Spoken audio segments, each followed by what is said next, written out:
Yes, ma'am. Investigator Sean Ritter, Bibb County Sheriff's Office. On February 2nd, 2016, I was called at 1194 Forsyth Street, which is the Flash Foods. Once I arrived on scene, I learned that Jibri Bryan was deceased in his vehicle, a white Monte Carlo. While on scene, an employee from the Flash Foods came forward and provided us with a tag number of a white vehicle fleeing the scene soon after gunshots. We ran that tag number. It came back to a Cynthia Robello. We sent officers to talk to Cynthia Robello. Once we got to speak with her, she stated that she loaned her car to Mr. Damian Henderson. She stated that her car is a white Nissan Sentra.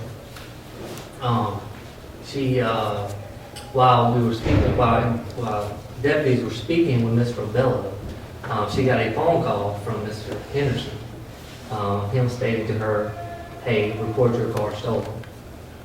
Okay, we brought her down to give a statement, during this time we interviewed the second suspect in this case was Mr. Jarvis Miller. He was shot during this incident and was transported to the hospital by one of our deputies. Later on that afternoon, he was able to provide a statement.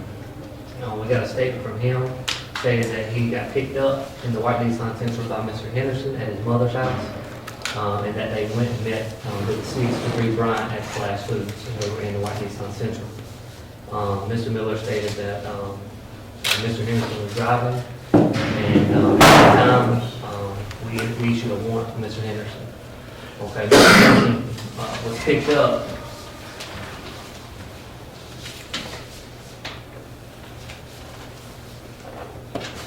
He was picked up on February 6, 2016 from an apartment complex in Atlanta by the Fugitive Task Force. Mr. Henderson was brought down to our office. He was read his Miranda rights, where he decided to give us a statement.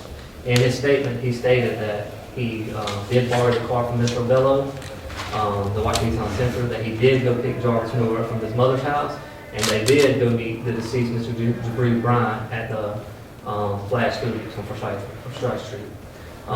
He stated that while standing at the car, Jarvis Miller was inside the car with Mr. Bryan, that he heard gunshots. He stated once he heard gunshots, he got in the car and pulled up. I have some additional questions. Yes, sir. All right. First of all, were you able to determine the cause of death of Mr. Bryan? Yes, sir, gunshot wound. Okay. Now, did you later interview Mr. Miller again? We did. Okay. Now, in the later interview, what did he say happened? Mr. Miller in his second interview stated that Mr. Henderson was trying to sell Mr. Bryan some fake Xanax pills. Okay. And what happened during the course of the transaction as he described it? He stated that, Mr. Miller stated that as he was in the car, Mr. Bryan figured out that the pills were fake and that he did not wish to buy them. Once he determined that the pills were fake, what happened next? Mr. Henderson then got out of the car. He confronted Mr. Bryan and stated that he would buy the pills or else. The next thing you know, Mr. Miller said Mr. Henderson fired a shot, killing Jibri. Okay. And did he indicate that he shot anyone else at the time that he shot Mr. Bryan? All right. Mr. Miller stated that after he shot Jibri, he turned the gun on Jarvis Miller and started firing shots at him. Okay. Now, did you locate any handguns in this We case? did. As Mr. Miller was fleeing the scene after he got shot, several witnesses saw him dump a handgun behind a dumpster behind the Ronald McDonald House. Okay. And what was the caliber of that handgun? It was a .380 handgun. Okay. Now, was there anything unusual about that handgun? The only thing, it was stovepiped, which means it was a .380 handgun that he was trying to shoot 9mm bullets out of. So it jammed? It jammed, yes, sir. And by stovepipe, you mean that a cartridge of it was stuck in the mechanism of the gun? Right, which would not allow it to fire another. Okay, now, was there another handgun located? There was. The car that Ms. Robello, the Nissan Sentra, that she loaned Mr. Henderson, was found dumped at a location on Orange Terrace, 847 Orange Terrace.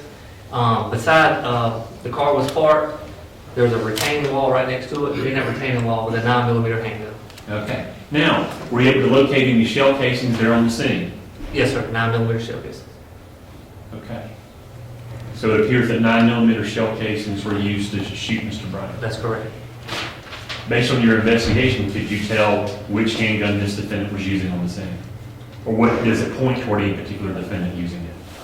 The one that we found beside the white car appears to be the one Mr. Henderson had. The 9mm? Yes, sir. That's The murder correct. weapon? That's correct. Yes, sir. Okay.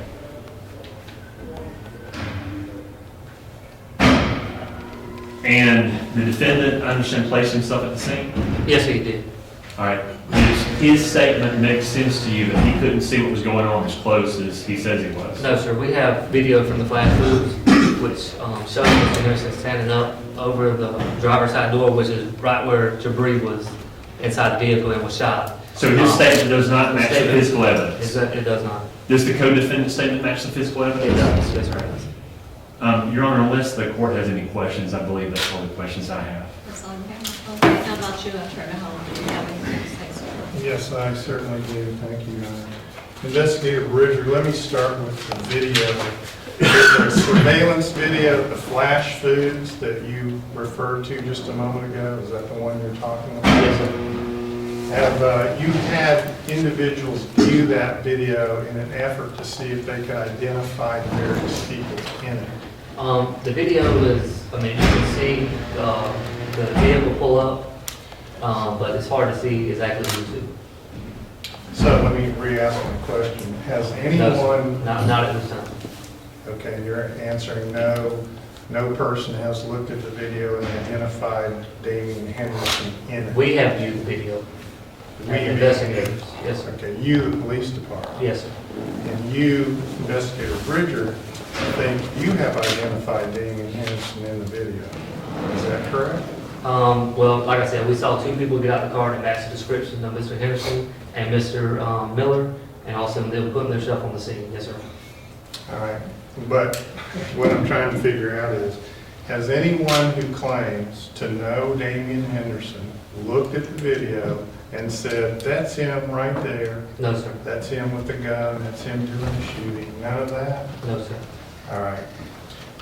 Do you have any eyewitnesses who claim to have seen the shooting when it occurred? Not on video, but they were there and saw it happen. Nobody actually saw the shooting, yes, sir. Except, I suppose, Jarvis Miller.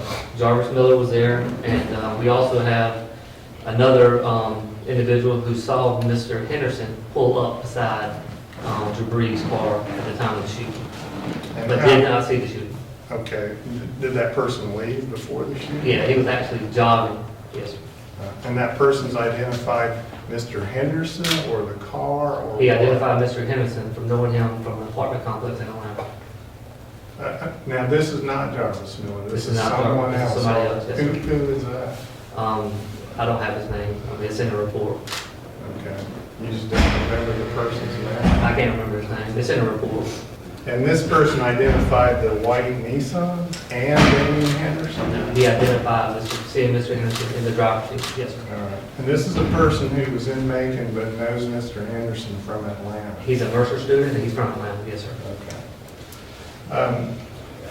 Now, any witness has been shown a photo lineup or has a physical lineup been conducted for anybody? Yes, sir. Who? For both Mr. Miller and Mr. Henderson. And Mr. Henderson was in a physical lineup? Yes, sir. And when did that occur? That occurred the night this happened, All the right. second. Well, he wasn't On third. arrested though until the 5th or the 6th, was he? Right.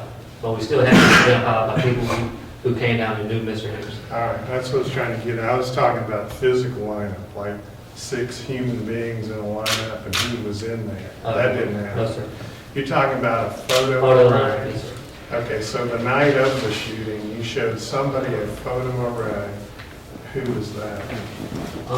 We showed Ms. Robello, and we showed, I don't remember his name. It's all in the report, but, And did either one of those people pick out Damian Henderson? yes, but, I mean, they picked him out as knowing Mr. Henderson, who was trying to get Mr. Henderson identified, but not as being on the scene. So you'd gotten his name already that day from Jarvis Miller, Yeah, later on that evening, we got from Jarvis Miller, yes, sir. and then you got a photo of him and you put it in a six-person array for these two others to look at? Yes, sir. All right. And they both said, yeah, I know Damian Henderson. Right. And neither of these people, though, are eyewitnesses to No, the sir. event, all right?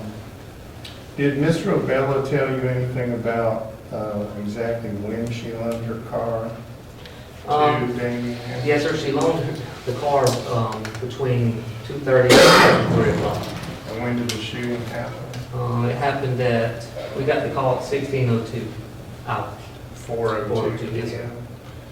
And did she say under what circumstances he borrowed her car, what he told her was the reason? He told her he borrowed the car to go to the store to get her some hair products.